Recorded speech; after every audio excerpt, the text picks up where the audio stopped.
Et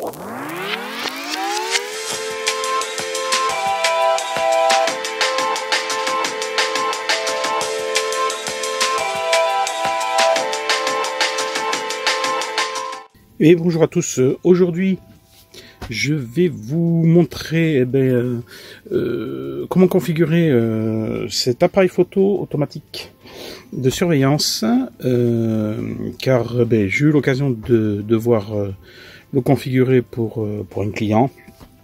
Et impossible de trouver les tutos en français, même en vidéo, donc j'ai décidé d'en faire un en français pour pallier au problème de configuration, surtout de la partie 4G LTE, et puis de l'envoi des messages suite à une détection de déplacement à cette caméra. Voilà, allez, je vous dis tout ce qu'il faut savoir sur cette caméra et après vous montre la configuration. Alors, j'ai entre les mains le modèle, hop, je vais vous montrer ça, le MG984G-36M, qui marche donc sur pile ou sur alimentation 6 volts. Mon client lui a monté une batterie de 6 volts pour avoir une plus grosse autonomie, puis parce qu'il n'y a pas de réseau électrique dans l'endroit où il a mis son appareil. Voilà. Je vais vous donner toutes les caractéristiques de cet appareil et après on va passer à la configuration de cet appareil photo. Alors, en ce qui concerne cette caméra, la marque c'est la Bolly, donc la MG984G36MP en 4G de chez Bolliguard. Donc voilà, vous avez le prix. Je suis sur un site, je ne leur ferai pas de pub parce que je ne les connais pas et puis je suis pas là pour faire de la publicité pour... je n'ai pas de lien d'affiliation et puis je n'ai pas là pour leur faire de la pub, mais vous trouverez rapidement sur Google, de toute façon si vous cherchez. Là il est à 289 €, mais c'est à peu près les prix à laquelle se trouve cet appareil. Pour vous montrer un petit peu, voilà ce que ça donne. C'est un appareil, je l'ai vu fonctionner, je l'ai fait fonctionner, il fonctionne très bien. Donc c'est un appareil qui est en 4G. Donc il peut vous envoyer des photos par MMS, par mail, cloud, ça j'ai pas essayé. On peut régler, donc l'appareil photo est en 36 mégapixels et la vidéo en Full HD 1080p. Les vidéos sont pas mal. On peut régler la longueur des vidéos à chaque détection, mais je vous montrerai ça à la configuration. Écran 8 cm. Bon, après il y a tout un tas d'options, mais bon, après je vais pas vous en parler de ça, hein, parce que je n'ai fait que le configurer après, et puis tout dépend ce que les gens veulent faire avec. Après, qu'est-ce qu'il y a d'autre à dire? Les caractéristiques, je vous les ai données. Voilà, donc résolution photo 14, 25 et 36 mégapixels. Résolution vidéo en 1080p. Et on peut passer, non, après en 720p ou en VGA standard, tout dépend de la taille de la carte que vous mettez dedans. C'est une carte, on peut mettre une carte SD dedans, alors une micro SD avec un support adaptable en SD. Il rentre 8 piles AA dedans, alors c'est assez gourmand en piles, ou des piles rechargeables, voilà. Fonctionnement, bon, des lecteurs à 20 mètres, bref, vous avez toutes les descriptions ici. 32 Go max, ça passe largement. Et après avoir vu, il y a le système d'auto-écrasement, donc on peut elle est censée effacer les photos au fur et à mesure qu'elle les enregistre quand la carte est pleine, voilà. Et donc vous mettez une carte SIM standard dedans. Et à première vue, on peut y mettre une carte de SFR Bouygues Orange. Free, je ne sais pas, je n'ai que les paramètres pour Orange, Bouygues et SFR. Donc j'ai pas les paramètres de Free. Donc là, si vous voulez passer par une carte Free, admettons de 2 €, qui marche très bien sur les alarmes, ben pour là-dessus, on va dire qu'il faudra vous renseigner chez Free. Voilà, et en plus, ce système marche avec une application qui s'appelle Molnus, mais elle n'est pas écrite dessus, donc c'est pas précisé. Et il faut utiliser le logiciel BMC config pour programmer comment dire, pas les caractéristiques, mais pour programmer, enfin pour configurer l'appareil photo. Parce que on configure avec ce logiciel-là et après on le sauvegarde sur la carte et l'appareil photo est censé aller lire le fichier sur la carte de façon à s'auto-paramétrer. Voilà. Donc on va passer à ce paramétrage-là. Alors on va configurer maintenant cet appareil photo. Comme je vous ai dit, on va télécharger donc BMC config et une fois téléchargé, on va le lancer. Donc là par défaut il me propose le MG984G30-36M, bien sûr c'est le modèle que l'on utilise dans cette vidéo, mais vous avez toute la série vendue par la société qui sont répertoriées dans le listing du programme. Donc à vous de choisir le modèle correspondant à votre appareil. Donc nous on configure le 984G-36M et on clique sur OK. Donc voilà. Une fois que c'est prêt, voilà, que le programme est lancé, la première chose à faire, c'est de sélectionner l'opérateur avec lequel on va faire tourner l'appareil photo. C'est-à-dire l'opérateur téléphonique dont vous avez acheté la carte qui va être intégrée, la carte SIM qui va être intégrée à l'appareil photo. Donc pour nous, c'est un opérateur français. Voilà, il propose Orange par défaut ou autre opérateur. Donc moi je vais, mon client il a une carte Orange, une carte SIM Orange, donc on passe donc par Orange. Donc on sélectionne Orange. Hop, pardon, attendez, hop, j'annule. Non, c'est bon, parfait. Ici, maintenant on rentre dans les paramètres, la configuration des lignes de commande pour l'opérateur Orange. Donc il faut bien respecter les syntaxes surtout, hein. Donc il faut ça c'est les données, c'est les syntaxes données par Orange, donc http://mms.orange.fr. En MMS APN vous rentrez orange.act en port 8080 et l'IP 192.168.10.200. ok, normalement ça s'intègre tout seul, ça, le fait de choisir Orange, parce que si j'annule, que je prends autre, voilà, là on peut les modifier. Ok, on peut modifier toutes les lignes, mais comme je prends Orange par défaut, voilà, donc les paramètres Orange sont intégrés directement. Et pour les autres opérateurs, je vais vous mettre la fiche. Là, je vous l'avais à l'écran, la fiche avec les paramètres des opérateurs Bouygues et SFR. Il n'y a pas la configuration pour Free à première vue. Donc soit c'est pas compatible, ce que je ne sais pas, hein, à vous renseigner, ou soit il faut demander à Free les lignes de commande de syntaxe pour pouvoir configurer votre appareil sur le réseau Free. Après, ça c'était la partie web, donc la partie liaison mobile de l'appareil photo. Maintenant nous allons passer sur la partie messagerie d'envoi, c'est-à-dire que pour envoyer un email, il vous faut un serveur sortant. Donc on va configurer un serveur Gmail. Si vous avez une adresse Gmail, vous rentrez votre adresse Gmail ici, vous mettrez votre mot de passe et le nom du serveur de Gmail, soit smtp.gmail.com sur le port 465. Et ici, il ne faut pas oublier de rentrer l'APN Orange, sinon ça ne fonctionne pas. Il n'enverra rien du tout, car il a besoin de cette ligne de commande pour envoyer les informations, pour dire qu'il faut passer par orange.act pour pouvoir transmettre les envois de mail. Voilà. Une fois que ça c'est fait, ici vous remplissez rien, il n'y a rien à mettre, c'est vide, ainsi que là aussi c'est vide, et là vous n'avez plus qu'à valider. Donc je rappelle ici, c'est pour configurer la boîte mail d'envoi, pour envoyer les alertes sur une boîte mail. Et après vous validez. Alors normalement il y a Advance, c'est quoi?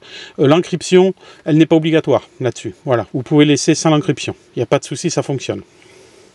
Si ça ne fonctionne pas, eh bien, vous avez juste à cliquer et choisir l'encryption. C'est-à-dire si le service c'est du SSL ou du TLS, en général c'est du SSL.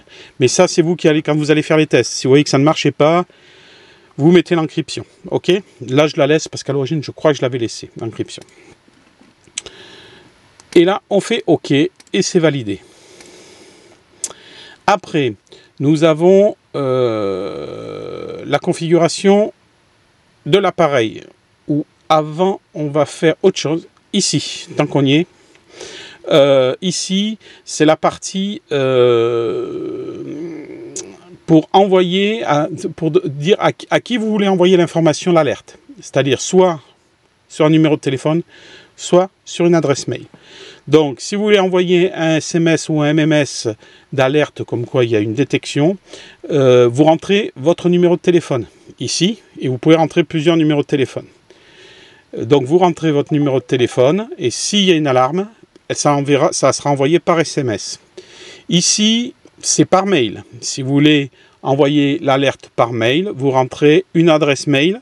Là, vous rentrez l'adresse mail de ce que vous voulez, et vous pouvez en mettre plusieurs. Et là, si vous configurez pour qu'il envoie l'alerte par mail, ça partira sur l'une des adresses mail que vous aurez préalablement remplies. Pour le reste de la configuration, donc ici, bon, langage en français, ici timelapse, vous laissez sur off parce que ça, il va faire des photos enfin, il va faire, c'est le nombre de photos à la seconde qu'il va faire. Donc là pour l'instant, vous laissez sur 0. Nous on va lui demander de faire une seule photo. Taille des photos 36 mégapixels. On n'a pas besoin d'avoir la géolocalisation des photos. C'est bon. Photo, donc la configuration du photo, je mets sur photo. Peer trig, c'est la détection donc de déplacement. La détection de mouvement, je le mets sur low parce que si vous mettez sur normal ou élevé, la moindre feuille qui bouge, l'appareil il n'arrête pas de vous alerter. Donc il faut le mettre sur le minimum, et puis à vous, ça sera à vous de régler par rapport à l'environnement où va se trouver l'appareil photo. Si c'est, je vais dire une bêtise, si c'est du sable, il n'y a rien du tout autour, vous pouvez mettre sur normal ou white, mais bon, dès qu'il y a un pierre qui va passer, ça va le filmer, dès qu'il y aura un moustique qui passera, ça va le filmer, quoi. Voilà. C'est à vous de régler la sensibilité du peer, enfin de la détection de mouvement par rapport dans les conditions dans lesquelles sera installé l'appareil photo. Voilà. Parce que je vous dis, s'il y a un arbre et qu'il y a des feuilles, c'est mort. Hein. À chaque fois qu'il y a une feuille qui se déplace, ça vous le dit. Donc je le mets sur le haut. Photo, je lui demande de faire une seule photo en haute qualité. Je vais vous expliquer pourquoi après. Ici, la vidéo. Peer intervalle, c'est l'intervalle entre deux détections de mouvement. Moi, par défaut, je lui ai dit de faire une vidéo de 10 secondes à chaque alarme. Là, c'est la qualité, donc j'ai pris le maximum, même 1920 par 1080. Et donc, je lui dis de faire une vidéo toutes les 10 secondes. C'est-à-dire que une fois que les 10 secondes de vidéo sont passées, s'il y a une autre alarme à la fin de cette vidéo, il relancera une vidéo. Voilà. C'est pour ça que j'ai aligné 10 secondes d'intervalle et 10 secondes la longueur de vidéo. Donc, à chaque fois, il fera une photo, une vidéo à chaque détection. Ici, SMS Control, c'est pour contrôler, pour configurer votre appareil photo via des SMS. Il y a possibilité d'activer ou de désactiver certaines fonctions sur l'appareil photo. Je ne connais pas les commandes, donc je ne pourrais pas vous dire quelle commande c'est. Après, c'est un peu long, c'est fastidieux. Moi, je l'ai eu fait à une époque sur des, je sais plus, détections, oui, de mouvement. En alarme, c'est un peu fastidieux. Juste pour activer ou désactiver, c'était le plus simple. Mais bon, après, il faut avoir les lignes de commande, je ne les ai pas. Recycle storage, ça c'est pour écraser la carte une fois qu'elle est pleine. Et donc écraser ce qui est déjà dessus et de remplacer par une nouvelle vidéo. À vous ou pas de l'activer. Et caméra position, ben ça, je ne l'ai pas activé, je ne sais pas trop à quoi ça sert. Voilà. Toute cette partie-là, vous laissez sur off, game call. Là, ici, c'est non, c'est pas là, c'est ici le temps de travail. C'est-à-dire que là, si vous activez sur on, vous pouvez dire que l'appareil photo fonctionne de telle heure à telle heure, de telle heure à telle heure. Pour mon client, par défaut, je ne le configure pas. Ça tourne 24 heures sur 24. Bon, ici, ben, vous avez la date et l'heure pour la prise des photos. Là, jusque-là, pas de problème. Ici, c'est le temps de travail. Donc, je lui dis de travailler tous les jours. 24 heures sur 24. Voilà. Si maintenant vous voulez sélectionner un jour avec un temps de travail, c'est admettons de 8h à 18h, ou par exemple le soir de 22h à 6h du matin, c'est vous qui réglez en fonction de ce que vous avez besoin. Ici, c'est pour l'envoi d'alarme. Donc vous avez le choix de l'envoyer soit par MMS, d'où la configuration du numéro de téléphone dont je vous indiquais tout à l'heure, juste avant ce tableau-là. Vous rentrez votre numéro de téléphone, soit il vous envoie donc un message et une photo par SMS, enfin MMS, soit vous envoie un email. C'est pour ça qu'il fallait configurer l'adresse email pour faire une boîte d'envoi d'email pour pouvoir envoyer un email avec une photo.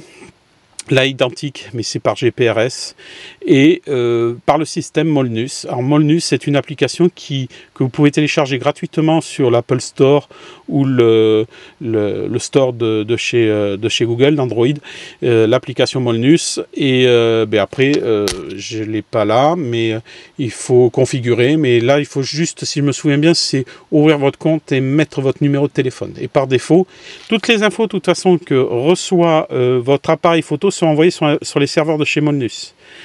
Et après, si vous avez mis le numéro de téléphone, il vous redistribue l'information via l'application. Ici, moi je lui ai dit de le faire en instantané. Il n'y a pas de délai, parce qu'on peut mettre un délai du moment qu'il y a l'alarme. C'est admettons, il y a l'alarme et puis 10 secondes après, il envoie le message. Je lui ai dit de le faire en instantané. Vous avez possibilité de couper les alarmes aussi. Et ici, c'est le nombre d'alarmes envoyées. C'est-à-dire que là, il vous propose d'envoyer 99 entre 95 et 99 messages dans la journée ou en illimité. Moi, je ne l'ai pas, je l'ai mis en illimité. Voilà. Alors attention, hein, c'est pour ça que je vous dis, s'il y a des feuilles qui bougent, c'est toutes les secondes, ça part. Donc c'est pour ça que j'ai mis un délai de 10 secondes, mais à vous de régler donc la sensibilité de votre pire, hein, pour être sûr que, vous ne soyez pas dérangé parce qu'il y a une feuille qui a bougé. Hein. Une fois que vous avez fini toute la configuration, vous validez sur OK. Voilà, donc ici, comme je vous ai dit, bon, ça je vous l'ai dit, donc c'est les numéros de téléphone et les boîtes mail sur lesquelles vous voulez envoyer les alarmes. Une fois que vous avez fini, ici, vous sélectionnez la carte au préalable, vous avez enlevé la carte de votre appareil photo, vous l'avez mis sur un support SSD ou une clé USB SSD, comme vous voulez. Vous choisissez la lettre correspondant donc à cette carte SSD. Moi, par défaut, j'ai mis ces 2 points pour vous montrer l'exemple. Une fois que vous avez sélectionné, automatiquement, il va créer le répertoire GSM et il va mettre le fichier .bin directement dans ce répertoire GSM. Et vous faites sauver. Voilà, une fois que c'est sauvé, vous avez fini. Et là, vous fermez l'application. Et là, vous n'avez plus qu'à retirer la carte et à la mettre dans l'appareil photo. L'appareil photo, lui, va aller chercher directement dans le répertoire GSM le fichier .bin et il va se configurer et il va configurer le matériel par rapport à ce fichier-là. Voilà ce que l'on pouvait dire donc de cet appareil photo de chez Bolley, le MG 984-G-36M. Bon, je vous ai montré la configuration. Maintenant, voici les quelques ports, je vous avais montré vite fait en vidéo. Vous avez un port 6 volts pour pouvoir brancher une alim extérieure ou une batterie. Et là, vous aurez plus d'autonomie. Une petite batterie branchée sur un panneau solaire, c'est ce que fait mon client. Parce qu'il n'a pas de ligne électrique à côté.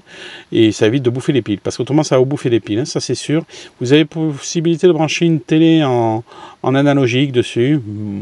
C'est plus d'actualité, mais bon. Pourquoi pas, et de recharger les batteries. Vous pouvez mettre des piles rechargeables via le port USB aussi, ou via le 6 volts. Et parce que là, vous pouvez aussi vous connecter directement avec un PC de façon à récupérer les photos sans enlever la SD card de l'appareil photo.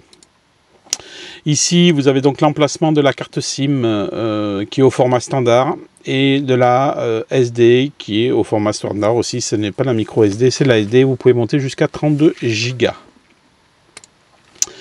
Voilà à peu près à quoi il ressemble quand il est ouvert, hein, je vous avais montré sur la vidéo. Et ici, donc bien sûr, une fois que vous avez fini votre configuration et que vous voulez vous en servir, vous avez le bouton, le switch off, setup et on. Vous le mettez sur on et normalement votre système est opérationnel.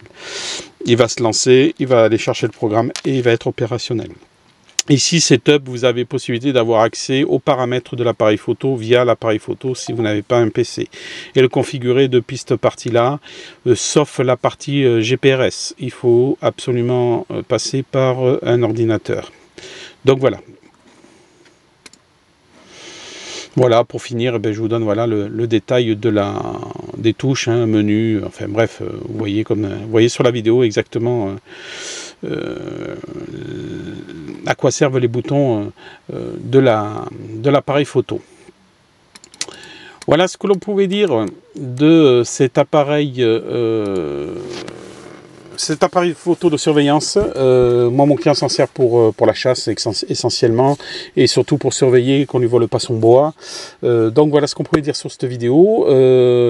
Si éventuellement il y a Molnus, il faut faire une vidéo là-dessus, je ferai une vidéo si quelqu'un le demande éventuellement. Quoique je n'aurai plus l'appareil photo parce qu'il va falloir que je le rende à mon client maintenant parce qu'il va en avoir besoin. Si cette vidéo vous a plu, vous la likez. Si vous voulez voir d'autres vidéos de ce style, vous vous abonnez. Il y en aura d'autres. Je relance un petit peu cette chaîne que j'avais un petit peu délaissée pour une autre et je vais la relancer parce que j'ai plein de projets.